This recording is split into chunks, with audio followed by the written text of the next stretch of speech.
Magandang hapon po. Ako po si Martin Verialong, ang production at stockman po ng Short Planet 1 Luna Plaza. At ito po ang aking PAD Store Monthly 2023. Sa stock management po, marunong ako sa DSR stock transfer, sa stock receiving, sa PL receiving, sa dashboard, and sa physical inventory at parcel dispatch po. Sa store common information page, madalas ko gamitin ay wala pa po since bago pa lamang po ako and hindi ko pa po kabisado sa DSR system ay halos lahat po, pero tinatyaga ko po para makabisado lahat at unti-unti ko po itong mapag-aralan. Marunong ako maghanap ng inventory sa ibang store via DSR through item master file branch inventory. Sa office delivery namin ay everyday po at 10:30 to 4 PM po ito. Kapag emergency stocks, best na hingian namin ng stock ay sina warehouse po tsaka yung mga nearest branches po ng store.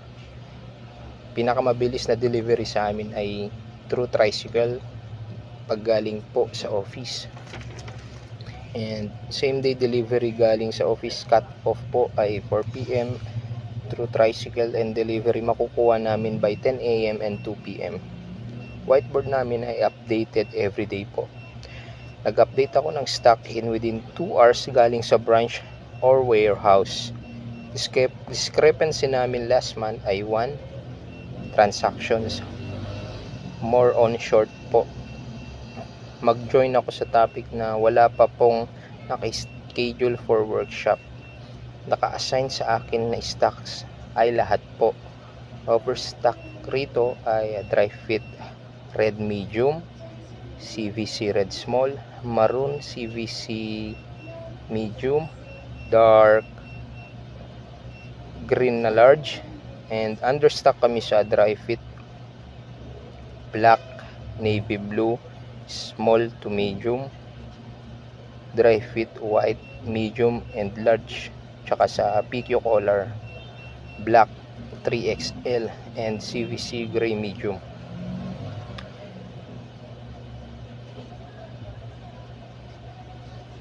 Visual display naka-assign sa akin ay mini S rack.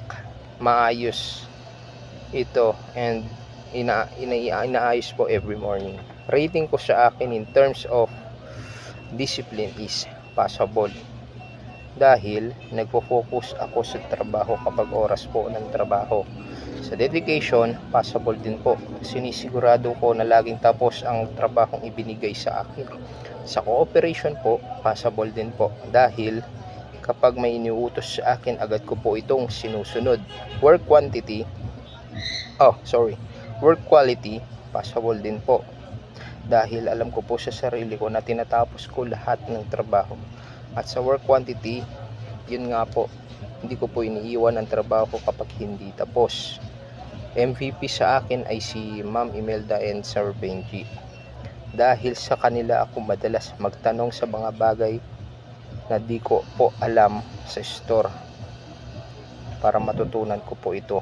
Personal commitment ko sa grupo natin ay masaya po, masarap sila kasama sa trabaho. Nagiging challenging araw-araw yung trabaho sa akin at mas unti-unti ko pong natututunan ang ganitong nature ng work. Kaya nagpapasalamat po ako kay Ma'am Imelda and Sir Benji at sa lahat po ng katrabaho ko sa store. Maraming salamat po.